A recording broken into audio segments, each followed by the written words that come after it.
네, 화물열차 재개, 식량난이 정말 급한 것인가 아니면 7차 핵실험 임박한 것인가 여러 가지 해석이 나오고 있습니다. 어제는 북한이 탄도미사일 발사했습니다. 단거리 미사일, 이것을 핵무기 저장소인 것으로 알려진 태천에서 발사해서 더 주목을 받고 있습니다. 네, 지난 8일 북한의 핵 무력 정책 법제화 발표 이후 첫 무력 도발인 만큼 북한의 의도에도 관심이 쏠립니다. 관련 내용 오늘 김열수 한국군사문제연구원 안보전략실장과 함께 이야기 나눠보겠습니다. 안녕하십니까? 네. 어서 오십시오. 안녕하세요.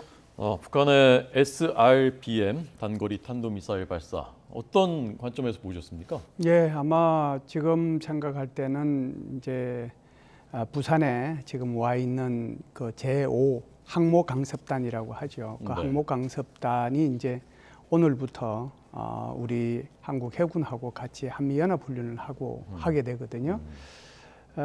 이 제5 항모강습단의 전력 구조를 보면 이게 어마무시해요. 네. 그 항공모함 하나에 탑재되어 있는 게 FA-18, 그러니까 호넷이라고 하잖아요. 그 탑건에 나오는 바로 그 전투기입니다. 그것만 해도 뭐 그거 포함해가지고 한 90대가 거기에 들어가니까요.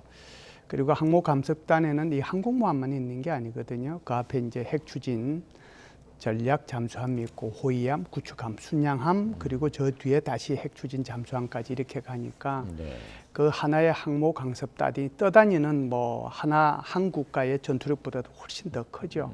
그러니까 그 훈련이 곧 개시가 되니까 거기에 대한 어떤 경고 차원에서 북한에서 미사일을 발사했다라고 저는 봅니다. 네. 윤석열 정부 출범 이후 5번째 무력 도발입니다. 저희가 관련 일지를 정리를 해봤는데요. 우선 화면에 띄워주시죠. 네, 지난번 발사 땐 4곳에서 8발의 미사일을 무더기로 발사했습니다. 이번엔 딱 한 발을 발사했는데 발사 패턴도 달라진 것 같은데 어떤 의미가 있을까요? 뭐 그걸 발사 패턴이 달라졌다고 얘기할 필요는 없을 것 같고요. 북한이 지금 하고 있는 것은 국방 계획, 소위 말하는 국방 5개년 계획이거든요. 국방 발전 5개년 계획에 따라서 지금 이것이 이제 이루어지고 있다라고 보고요. 제가 볼 때는 이제 6월 달에 이렇게 떼발사했잖아요. 서로 다른 4군데에서 KN-23, 24, 25, 그다음에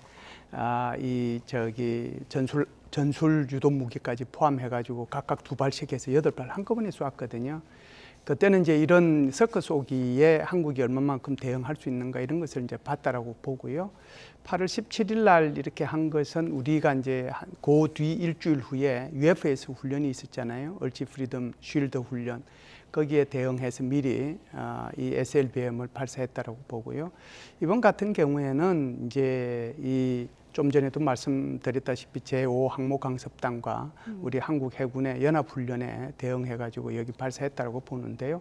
뭐 한 발 쏠 수도 있고 여러 발 쏠 수도 있는데 제가 볼 때는 이제 굳이 한 발에 중점을 둔다라고 하면 우리 한국을 의식하기보다는 오히려 중국을 많이 의식했다라고 봐요. 사실은 제가 판단할 때는 이게 지금 굉장히 오래간만에 미사일을 발사하는 건데 10월 16일까지는 미사일 발사 안 할 줄 알았어요. 왜 그러냐면 제20차 당대회가 그때 있거든요. 굉장히 이제 분위기를 이렇게 만들어 가야 되는 그런 입장이기 때문에 북한도 여기에 신경을 쓰지 않을 수 없거든요. 그런데 이제 이번에 한 발을 쏜 것은 이것으로 그냥 대응했다. 뭐 그런 차원이지. 그렇다고 해서 발사 패턴하고 뭐 유의미하게 봐야 될 이유는 없다라고 봐요. 네. 중국의 시진핑 3연임을 확정하는 당대회를 의식해서 한 발만 쏜 것으로 볼 수도 있다. 태천에서 쐈다고 합니다. 평북 태천, 이곳이 이제 영변과 가까운 곳이고 핵무기를 보관하는 곳으로 알려져 있는데 어떤 뜻으로 보셨습니까? 북한에 이제 핵시설들이 굉장히 많이 있어요. 뭐 재련하는 데부터 시작해서 광산도 있을 거고 실험실을 하는 데도 있을 거고 보관하는 데도 있을 거고 핵탄두 보관하는 데가 있을 거고 그다음에 미사일 보관하는 데도 있을 텐데 그게 가장 집중돼 있는 게 이제 영변이라고 보고요. 영변에는 그런 시설들이 한 400개 정도 되니까 엄청 많이 있죠. 핵심 시설이 모여 있는 곳이라고 보고요. 지금 말씀하신 것처럼 태천 같은 경우에도 이 트럼프 대통령이 콕 찍어서 얘기할 정도로 5군데 중요한 지역 중에 이제 하나로 찍었을 정도로 굉장히 유명한 곳이거든요. 거기는 200메가와트 그런 원자로도 있고 또 이 저기 우라늄 거기에 관련되는 시설들도 있고 지금 말씀하신 것처럼 이런 핵무기를 보관하는 그런 장소도 있거든요. 그렇기 때문에 태초내에서 이번에 미사일을 발사한 것에 대해서 굉장히 의미를 두고 있는 편이죠. 그러니까 좀 어떤 의미를 둘 수 있는 건가요? 글쎄요, 이제 지금 이게 핵 미사일 이제 핵 실험을 하지 않겠느냐라고 이렇게 생각을 하는데 저는 이것이 태촌에서 발사했기 때문에 태촌이 또 이런 시설들이 모여 있는 곳이기 때문에 그래서 이제 이것을 핵 실험하고 연계시킨다고 이렇게 볼 수도 이제 있는데 저는 그거는 아니라고 생각해요. 오히려 북한이 생각하고 있는 것은 두 가지 차원에서 핵 실험을 우리가 접근해 볼 필요가 있는데요. 하나는 핵무력 정책에 대한 입법한 거 있잖아요. 그게 하나가 있고 두 번째는 이제 여건 조성이라고 볼 수 있습니다. 핵무력 정책에 보면 핵심적인 내용 중에 하나가 앞으로도 계속해서 핵무력을 경신 발전시켜 나가겠다라고 하는 거잖아요. 그 일정에 따라서 하겠다라고 하는 거예요. 그게 뭐 태촌하고 영향이 있어서 한 거는 아니고요. 두 번째는 여건 조성이라고 볼 수 있는데 여건 조성이 제가 볼 때는 10월 16일 날 제20차 당대회를 하면 일주일이 걸리거든요. 그럼 10월 23일 날 끝납니다. 그러면 23, 24 정도 되면 제1중 전회가 있게 될 텐데 그때 이제 등장하는 순서에 따라서 이제 당 총서기부터 시작해 가지고 7명의 집단 지도 체제를 구성할 사람들이 등장을 하게 되겠죠. 네. 그러고 이제 더 봐야 될 것은 11월 8일 날 중간 선거가 있지 않습니까? 미국으로 봐서는. 네. 그러면은 북한이 여건 조성이라고 하는 것이 언제를 보고 있느냐 하면 10월 24, 5일 이후부터 11월 8일 전, 요 이제 한 10일 동안이 북한이 아마 핵실험을 할 가장 자기네들이 생각하는 가장 적시의 그런 시간이 아니겠느냐. 그래서 태촌하고 연결시키기보다는 오히려 북한의 핵 정책과 그리고 이제 이런 시점하고 연계시켜서 보는 것이 오히려 더 타당한 설명이 되지 않겠는가 이렇게 봅니다. 네, 알겠습니다. 한편 오늘부터 나흘간이죠. 한미 연합 해상 훈련이 전개가 됩니다.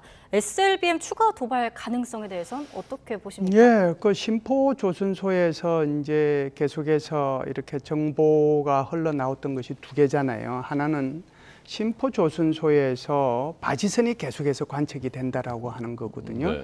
바지선이 관측이 된다라고 하는 것은 새로운 북한의 신형 잠수함 3,000톤급이죠. 네. 그것이 이제 곧 공개될지도 모르겠다라고 하는 그런 것들이 계속해서 정보가 흘러나왔 거고요.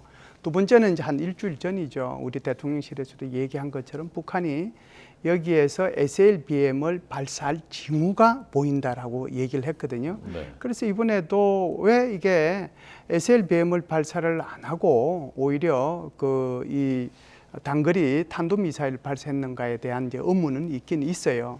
그럼 이제 이거를 종합해 보면 이런 거죠.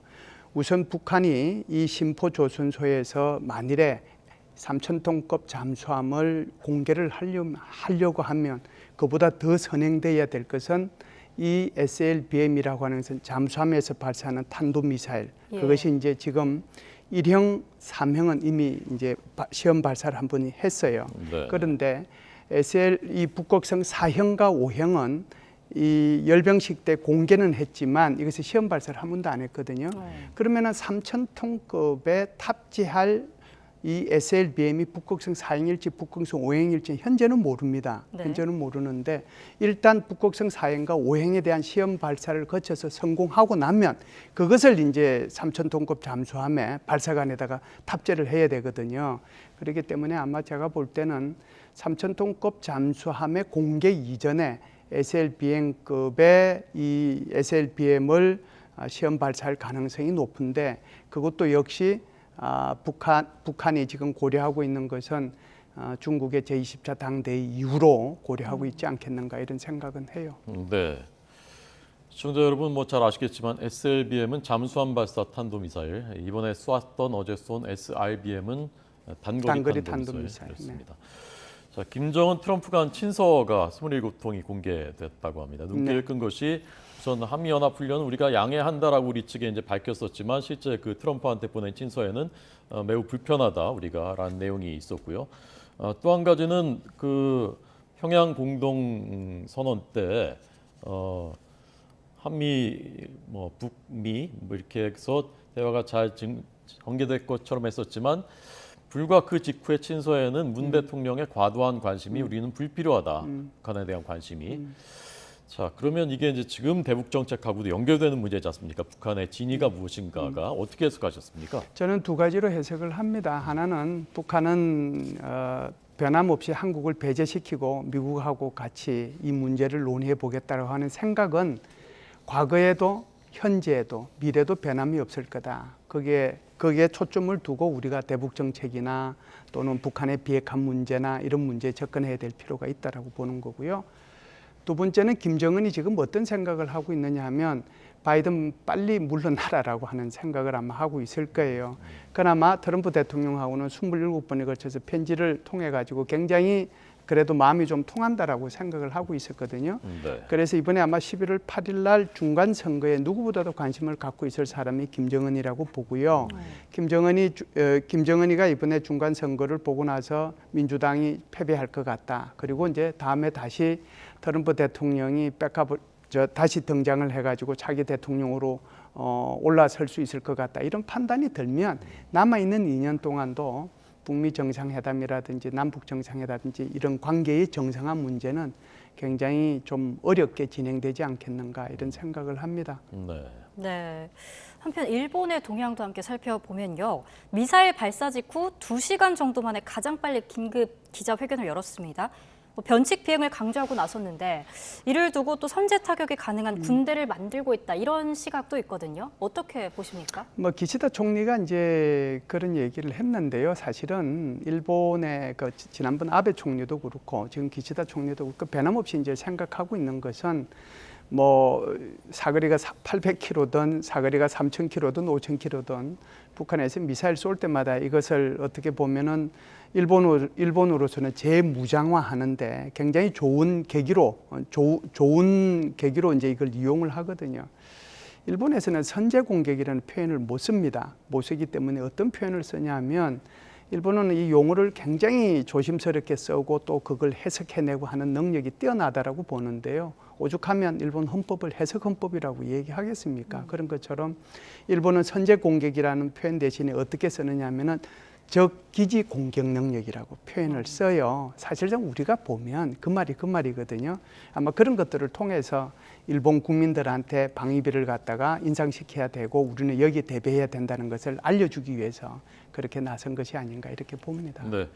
김효수 실장 함께 듣고 있습니다. 끝으로요. 네. 조금 전 베이징 특파원 보도 보셨습니다만은 네. 북중 화물열차 재개됐고 네. 북한 식량난이 정말 급한 것이냐 아니면 최차 핵실험 앞두고 또 제재 들어올까봐 미리 재개한 것이냐라는 해석이 나오고 있다는데 박사님의 해석은 어떤 것인지 듣겠습니다. 북한의 식량난은 심각하죠. 이게 이제 보는 평가 기관에 따라서 다르긴 한데 작게는 80만 톤이 부족하다라고 얘기하는 거고 많게는 120만 톤이 부족하다라고 얘기하거든요. 그러면은 북한 주민들 한 3달치 정도의 먹을 양식이에요. 식량인데 그 부족한 건 사실인 것 같아요. 북한의 보도를 보면 계속 나달 곡식 1개까지도 챙겨라라고 얘기를 하고 있잖아요.